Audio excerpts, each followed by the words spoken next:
तो दोस्तों नमस्कार। रुक जाना नहीं परीक्षा के लिए अति महत्वपूर्ण मॉडल पेपर ये आपका सामाजिक विज्ञान का मैं लेकर आ चुका हूँ।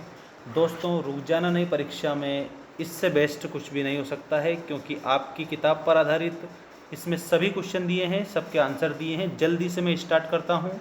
आपको कुछ नहीं करना है, सभी क्वेश्चनों को याद करना है। आप लोगों को बिल्कुल मोस्ट प्रश्न में बता रहा हूँ। पास होना है तो याद करना, क्योंकि मैंने जो पहले बताए थे वो क्वेश्चन आए थे।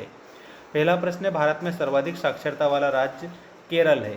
ठीक है, केरल सबसे ज़्यादा साक्षर है। पृथ्वी का कितना भाग जल से घिरा है? तो 3/4। तो 3/4 याद रखना आप सभी। ठीक है, 3/4। देश का सबसे पुराना कृत्रिम, कृत्रिम का मतलब होता है जिसको मानव ने बनाया है। ठीक है, पत्तन कौन सा है? तो दोस्तों उसमें आप लोगों को कृत्रिम पत्तन में मुंबई बताना है। ठीक है, कृत्रिम पत्तन है। एक होता है प्राकृतिक, एक होता है कृत्रिम। ठीक है, राष्ट्रवाद को चित्रों के माध्यम से दर्शाने वाला व्यक्ति कौन था? तो इसमें फ्रेडरिक सोरियो बताना है दोस्तों आप लोगों को। ठीक है, इसके बाद में अगला क्वेश्चन देखिएगा, सामाजिक विज्ञान कक्षा 10वीं MP board. Gandhi ji Africa से भारत कब आए? तो 9 जनवरी 1915 में आए थे।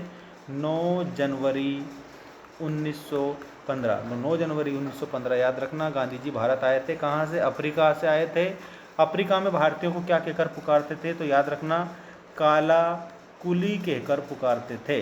ठीक है, संघ सूची का विषय है तो रक्षा जो होता है ना, रक्षा विभाग, उसमें ध्यान रखना संघ सूची का विषय रक्षा है।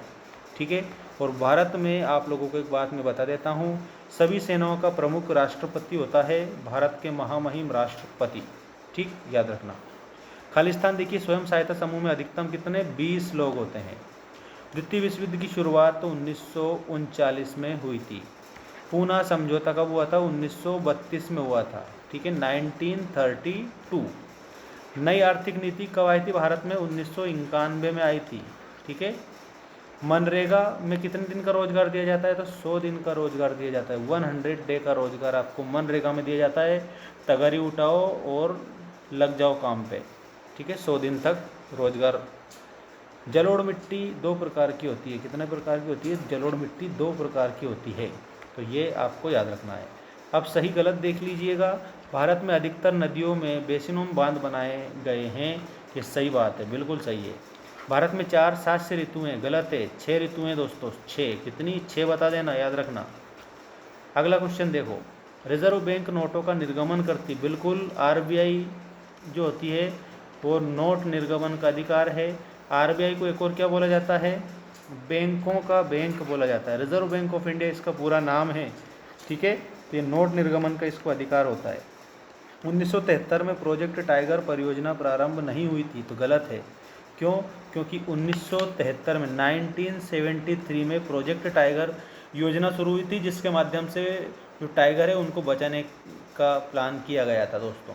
ठीक है, टिस्को एशिया महाद्वीपों का सबसे बड़ा इस्पात कारखाना है, तो इसमें आप लोगों को बता देना है सही बात है, सही बात है, इसका मतलब इसमें सही बताना है।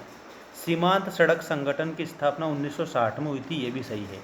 ठीक है, 1960 में सीमांत सड़क संगठन की स्थापना हुई थी। ठीक है, अब ये जोड़ी आ चुकी है, जोड़ी को मिलान कर देते हैं आपके लिए। देखिएगा, कार्न लो, कार्न मतलब पॉपकॉर्न वाली बात है। ठीक है, तो मक्का पर प्रतिबंध, ज्वार, मक्का, सोयाबीन, ये किस प्रकार की फसलें? खरीफ की फसलें हैं दोस्तों। ठीक है, हिंद स्वराज्य, तो हिंद स्वराज्य में आप लोगों को महात्मा गांधी बताना है। ठीक है, Mahatma Gandhi was one of them, called was father of nation. ठीक, गुलाबगिरी, तो गुलाबगिरी जो है ना दोस्तों, देखिएगा आपको ज्योतिबा फुले। और भारत में वैश्वीकरण, ठीक है, तो इसमें 1991। ठीक है, सॉरी दोस्तों, इसमें थोड़ा सा आपको मैं बता देता हूँ। महामंदी आप लोगों की 1929-30 में आई थी, वैश्वीकरण में 1991 ही आएगा। कार्न लो, मक्का पर प्रतिबंध है। ज्वार, मक्का, सोयाबीन खरीफ की फसलें हैं। हिंद स्वराज में आप लोगों को क्या बताना है? आप लोगों को हिंद स्वराज में कंप्लीट उत्तर बताना है महात्मा गांधी, और गुलाबगिरी जो आप लोगों को दिया है ज्योतिबा फुले भी बताना है। ये जोड़ी आप लोगों की कंप्लीट होती है। अब हम जोड़ी के बाद में आपको बता रहे हैं एक शब्द एक वाक्य में उत्तर दीजिए वाले क्वेश्चन आंसर जिनको आपको याद करना है 100%। देखिएगा पहला क्वेश्चन, सामाजिक विभाजनों का प्रमुख आधार क्या है?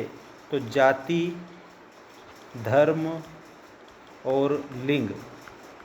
ठीक है, ऐसे याद रखना। किन्हीं 2 देशों के नाम बताइए जहाँ पर मजबूत लोकतंत्र है। एक तो भारत में है, बेल्जियम में है, जर्मनी में है।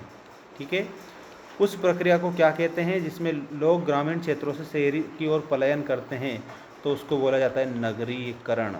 ठीक है, नगरीकरण, ऐसे याद रखना। ठीक है ना। जीडीपी, ग्रोस डोमेस्टिक प्रोडक्ट, जिसमें सबसे अधिक योगदान किस क्षेत्र का है? तो सेवा क्षेत्र का है, जिसको तृतीयक क्षेत्र के रूप में जाना जाता है।